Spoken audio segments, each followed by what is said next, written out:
नमस्कार। आज सुनिए वरिष्ठ आंचलिक कथाकार फणीश्वर नाथ रेणु जी द्वारा लिखित कहानी संवदिया। यह कहानी मानवीय संवेदनाओं की गहरी अनुभूति है, खासकर ग्रामीण जीवन के दुखों और रिश्तों का गहन चित्रण करती है। साथ ही ग्रामीण संवाद की एक लुप्त होती परंपरा का वर्णन करती है और दर्शाती है कि संवदिया एक संदेशवाहक होता है जो गांव के लोगों के लिए सुख और दुख के संदेश पहुंचाता है। परंतु आधुनिक संचार माध्यमों के युग में संवदिया की भूमिका समाप्त हो रही है। तो आइए आज सुनिए ऐसे ही एक संदेशवाहक हरगोविंद की कहानी संवदिया। हरगोविंद को अचरज हुआ तो आज भी किसी को संवदिया की जरूरत पड़ सकती है। इस जमाने में जबकि गांव-गांव में डाकघर खुल गए हैं, संवदिया के मार्फत संवाद क्यों भेजेगा कोई। आज तो आदमी घर बैठे ही लंका तक खबर भेज सकता है और वहां का कुशल संवाद मंगा सकता है। फिर उसकी बुलाहट क्यों हुई। हरगोविंद बड़ी हवेली की टूटी ड्योढ़ी पार कर अंदर गया। सदा की भांति उसने वातावरण को सूंघकर संवाद का अंदाज लगाया। निश्चय कोई गुप्त समाचार ले जाना है। चांद सूरज को भी नहीं मालूम हो, परेवा पंछी तक न जाने। पांव लागी बड़ी बहुरिया। बड़ी हवेली की बड़ी बहुरिया ने हरगोविंद को पीढ़ी दी और आंख के इशारे से कुछ देर चुपचाप बैठने को कहा। बड़ी हवेली अब नाम मात्र को ही बड़ी हवेली है, जहां दिन रात नौकर नौकरानियों और जन मजदूरों की भीड़ लगी रहती थी। वहां आज हवेली की बड़ी बहुरिया अपने हाथ से सूप में अनाज लेकर झटक रही है। इन हाथों में सिर्फ मेहंदी लगाकर ही गांव की नाइन परिवार पालती थी। कहाँ गए वे दिन। हरगोविंद ने लंबी सांस ली। बड़े भैया के मरने के बाद ही जैसे सब खेल खत्म हो गया। तीनों भाइयों ने आपस में लड़ाई झगड़ा शुरू किया। रैयतों ने जमीन पर दावे करके दखल किया। फिर तीनों भाई गांव छोड़कर शहर में जा बसे। रह गई अकेली बड़ी बहुरिया। कहाँ जाती बेचारी। भगवान भले आदमी को ही कष्ट देते हैं, नहीं तो 1 घंटे की बीमारी में बड़े भैया क्यों मरते। बड़ी बहुरिया की देह से जेवर खींच छीन कर बंटवारे की लीला हुई थी। हरगोविंद ने देखी है अपनी आंखों से द्रौपदी चीरहरण लीला। बनारसी साड़ी को 3 टुकड़े करके बंटवारा किया था निर्दय भाइयों ने। बेचारी बड़ी बहुरिया। गांव की मुदियाइन बूढ़ी न जाने कब से आंगन में बैठकर बड़बड़ा रही थी। उधार का सौदा खाने में बड़ा मीठा लगता है और दाम देते समय मुदियाइन की बात कड़वी लगती है। मैं आज दाम लेकर ही उठूंगी। बड़ी बहुरिया ने कोई जवाब नहीं दिया। हरगोविंद ने फिर लंबी सांस ली। जब तक यह मुदियाइन आंगन से नहीं टलती, बड़ी बहुरिया हरगोविंद से कुछ नहीं बोलेगी। वह अब चुप नहीं रह सका। मुदियाइन काकी, बाकी बकाया वसूलने का यह काबुली कायदा तो तुमने खूब सीखा है।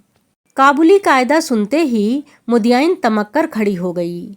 चुप रह मुझौ से निमोछिए। क्या करूं काकी, भगवान ने मूछ दाढ़ी दी नहीं, न काबुली आगा साहब की तरह गुलजार दाढ़ी। फिर काबुल का नाम लिया तो जीभ पकड़कर खींच लूंगी। हरगोविंद ने जीभ बाहर निकालकर दिखलाई, अर्थात खींच ले। 5 साल पहले गुल मोहम्मद आगा उधार कपड़ा लगाने के लिए गांव में आता था और मुदियाइन के ओसारे पर दुकान लगाकर बैठता था। आगा कपड़ा देते समय बहुत मीठा बोलता और वसूली के समय जोर जुल्म से 1 का 2 वसूलता। एक बार कई उधार लेने वालों ने मिलकर काबुली की ऐसी मरम्मत कर दी कि फिर लौटकर गांव में नहीं आया। लेकिन इसके बाद ही दुखनी मुदियाइन लाल मुदियाइन हो गई। काबुली क्या, काबुली बादाम के नाम से भी चिढ़ने लगी मुदियाइन। गांव के नाच वालों ने नाच में काबुली का सॉन्ग किया था। तुम हमारा मुल्क जाएगा मुदियाइन, हम तुमको बादाम पिस्ता अखरोट खिलाएगा। मुदियाइन बड़बड़ाती गाली देती हुई चली गई तो बड़ी बहुरिया ने हरगोविंद से कहा, हरगोविंद भाई, तुमको एक संवाल ले जाना है, आज ही। बोलो, ले जाओगे ना? कहाँ? मेरी माँ के पास। हरगोविंद बड़ी बहुरिया की छलछलाई आंखों में डूब गया। कहिए, क्या संवाद है? संवाद सुनाते समय बड़ी बहुरिया सिसकियां लेने लगी। हरगोविंद की भी आंखें भर आईं। बड़ी हवेली की लक्ष्मी को पहली बार इस तरह सिसकते देखा है हरगोविंद ने। वह बोला, बड़ी बहुरिया, दिल को कड़ा कीजिए। और कितना कड़ा करूं दिल? माँ से कहना, मैं भाई भाभीियों की नौकरी करके पेट पालूंगी, बच्चों के जूठन खाकर एक कोने में पड़ी रहूंगी, लेकिन यहाँ अब नहीं रह सकूंगी। कहना, यदि माँ मुझे यहाँ से नहीं ले जाएगी तो मैं किसी दिन गले में घड़ा बांधकर पोखरे में डूब मरूंगी। बथुआ साग खाकर कब तक जीऊं? किस लिए, किसके लिए? हरगोविंद का रोम रोम कलपने लगा। देवर देवरानियां भी कितने बेदर्द हैं। ठीक अगहनी धान के समय बाल बच्चों को लेकर शहर से आएंगे। 10-15 दिनों में कर्ज उधार की ढेरी लगाकर वापस जाते समय 2-2 मन के हिसाब से चावल चूड़ा ले जाएंगे। फिर आम के मौसम में आकर हाजिर, कच्चा पक्का आम तोड़कर बोरियों में बंद करके चले जाएंगे। फिर उलटकर कभी नहीं देखते। राक्षस हैं सब। बड़ी बहुरिया आंचल के खूंट से 5 रुपए का एक गंदा नोट निकालकर बोली, पूरा राह खर्च भी नहीं जुटा सकी। आने का खर्चा माँ से मांग लेना। उम्मीद है भैया तुम्हारे साथ ही आवेंगे। हरगोविंद बोला, बड़ी बहुरिया, राह खर्च देने की जरूरत नहीं, मैं इंतजाम कर लूँगा। तुम कहाँ से इंतजाम करोगे? मैं आज 10 बजे की गाड़ी से ही जा रहा हूँ। बड़ी बहुरिया हाथ में नोट लेकर चुपचाप भाव शून्य दृष्टि से हरगोविंद को देखती रही। हरगोविंद हवेली से बाहर आ गया। उसने सुना बड़ी बहुरिया कह रही थी, मैं तुम्हारी राह देख रही हूँ। संवदिया अर्थात संवादवाहक। हरगोविंद संवदिया, संवाद पहुँचाने का काम सभी नहीं कर सकते। आदमी भगवान के घर से ही संवदिया बनकर आता है। संवाद के प्रत्येक शब्द को याद रखना, जिस सुर और स्वर में संवाद सुनाया गया है, ठीक उसी ढंग से जाकर सुनाना सहज काम नहीं। गांव के लोगों की गलत धारणा है कि निठल्ला, कामचोर और पेटू आदमी ही संवदिया का काम करता है। न आगे नाथ, न पीछे पगहा।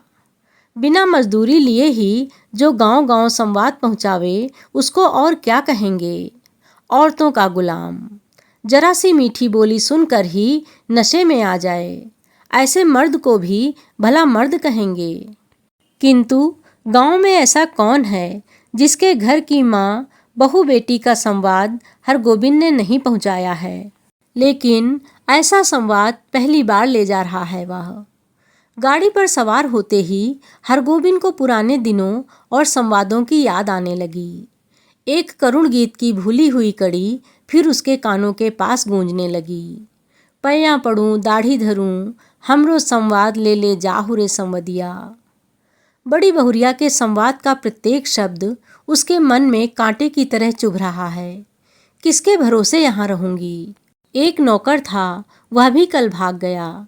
गाय खूंटे से बंधी भूखी प्यासी ही कर रही है। मैं किसके लिए इतना दुख झेलूं?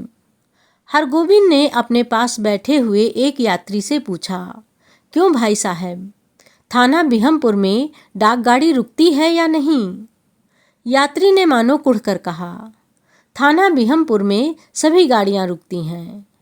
हरगोविंद ने भांप लिया, यह आदमी चिड़चिड़े स्वभाव का है, इससे कोई बातचीत नहीं जमेगी। वह फिर बड़ी बहुरिया के संवाद को मन ही मन दोहराने लगा, लेकिन संवाद सुनाते समय वह अपने कलेजे को कैसे संभाल सकेगा? बड़ी बहुरिया संवाद कहते समय जहाँ जहाँ रोई है, वहाँ वह भी रोएगा। कटिहार जंक्शन पहुंचकर उसने देखा 15-20 साल में बहुत कुछ बदल गया। अब स्टेशन पर उतरकर किसी से कुछ पूछने की जरूरत नहीं। गाड़ी पहुंची और तुरंत भोंपे से आवाज अपने आप निकलने लगी। थाना बिहमपुर, खगड़िया और बरौनी जाने वाले यात्री 3 नंबर प्लेटफार्म पर चले जाएं। गाड़ी लगी हुई है। हरगोविंद प्रसन्न हुआ। कटिहार पहुंचने के बाद ही मालूम होता है कि सचमुच सुराज हुआ है।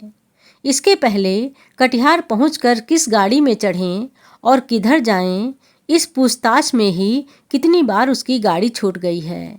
गाड़ी बदलने के बाद फिर बड़ी बहुरिया का करुण मुखड़ा उसके आंखों के सामने उभर गया। हरगोविंद भाई, माँ से कहना, भगवान ने आंखें फेर लीं, लेकिन मेरी माँ तो है।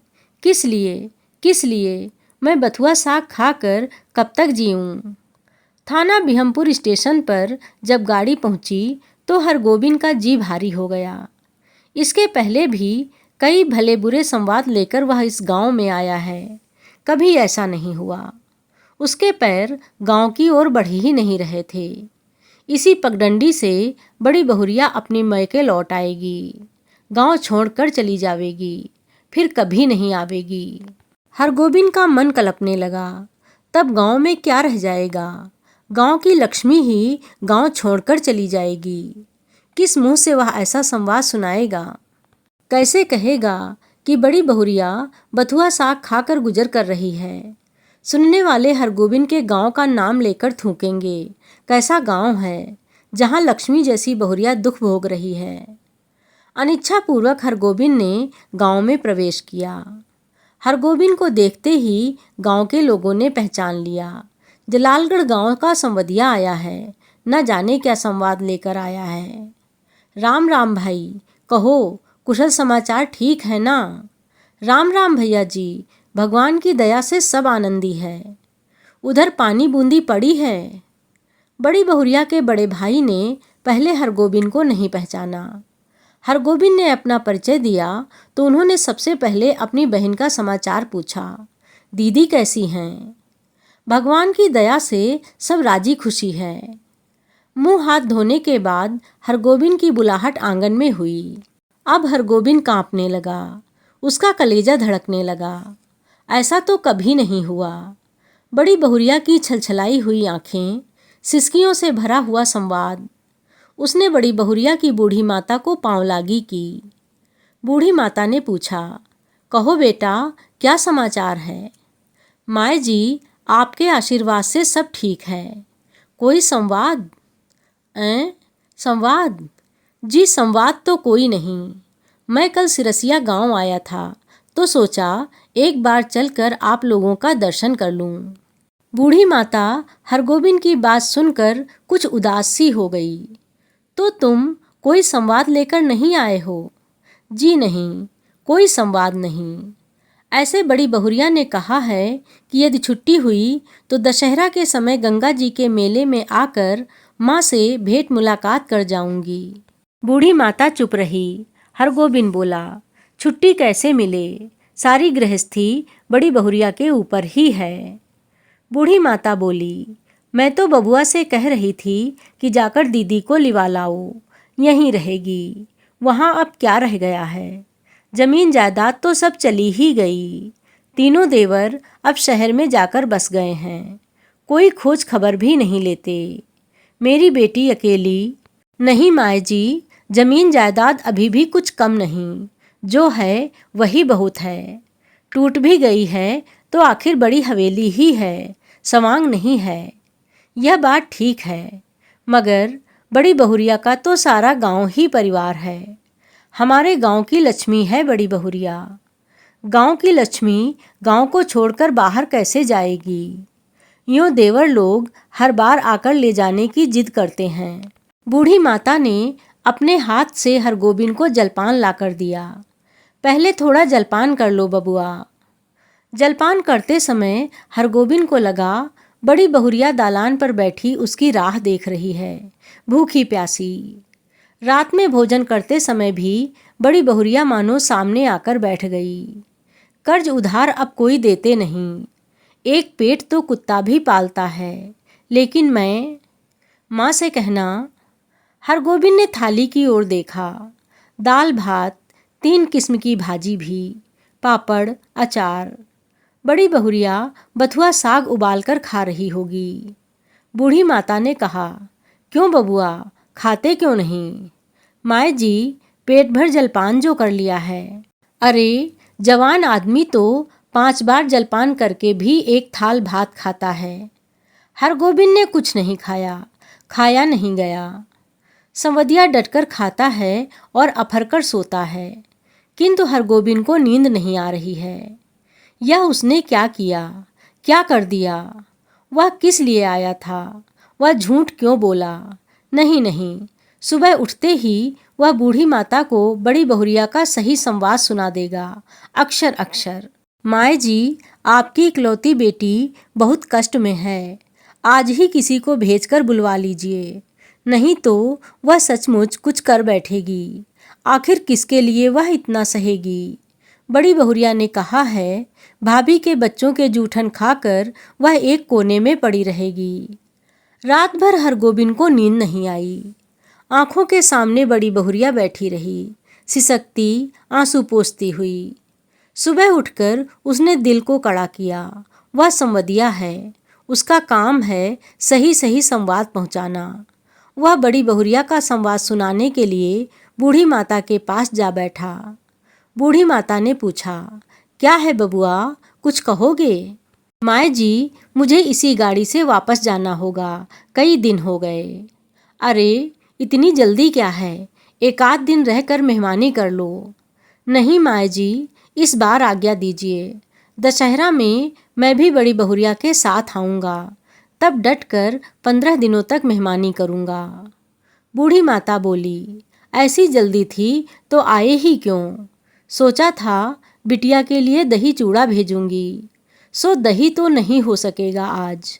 थोड़ा चूड़ा है बासमती धान का, लेते जाओ। चूड़ा की पोटली बगल में लेकर हरगोविंद आंगन से निकला तो बड़ी बहुरिया के बड़े भाई ने पूछा, क्यों भाई, राह खर्च तो है? हरगोविंद बोला, भैया जी, आपकी दुआ से किसी बात की कमी नहीं। स्टेशन पहुंचकर हरगोविंद ने हिसाब किया। उसके पास जितने पैसे हैं उससे कटिहार तक का ही टिकट खरीद सकेगा, और यदि चौवन्नी नकली साबित हुई तो सैमापुर तक ही। बिना टिकट के वह एक स्टेशन भी नहीं जा सकेगा। डर के मारे उसकी देह का आधा खून सूख जाएगा। गाड़ी में बैठते ही उसकी हालत अजीब हो गई। वह कहाँ आया था, क्या करके जा रहा है?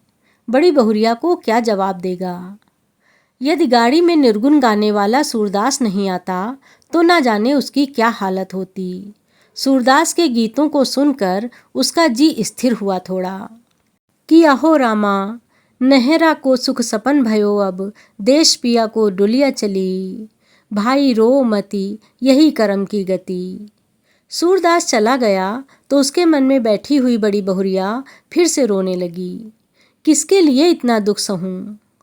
5 बजे भोर में वह कटिहार स्टेशन पहुंचा।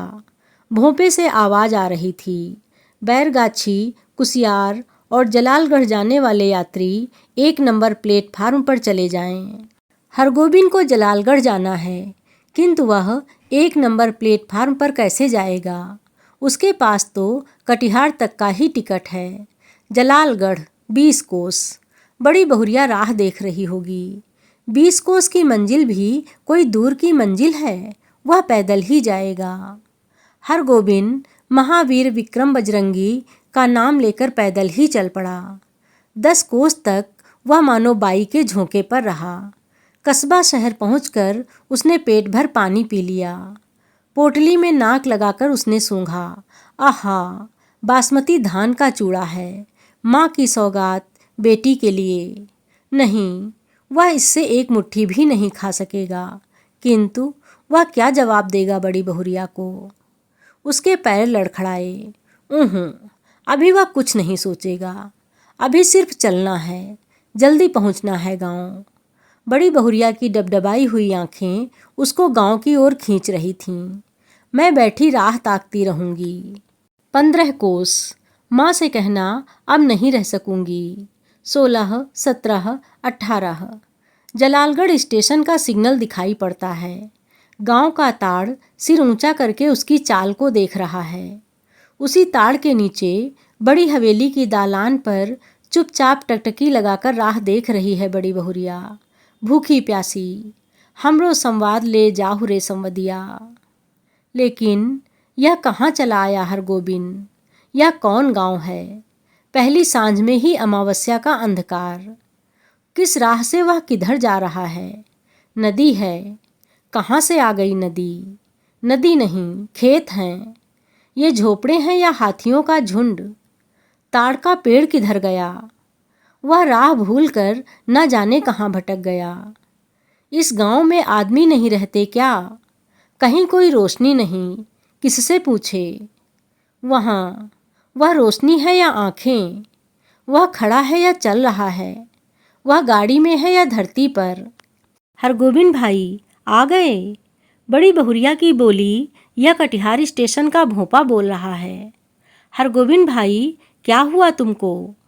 बड़ी बहुरिया। हरगोविंद ने हाथ से टटोल कर देखा। वह बिछावन पर लेटा हुआ है। सामने बैठी छाया को छूकर बोला, बड़ी बहुरिया। हरगोविंद भाई अब जी कैसा है? लो एक घूंट दूध और पी लो। मुंह खोलो। हाँ पी जाओ, पियो। हरगोविंद होश में आया। बड़ी बहुरिया दूध पिला रही है। उसने धीरे से हाथ बढ़ाकर बड़ी बहुरिया का पैर पकड़ लिया। बड़ी बहुरिया मुझे माफ़ करो, मैं तुम्हारा संवाद नहीं कह सका।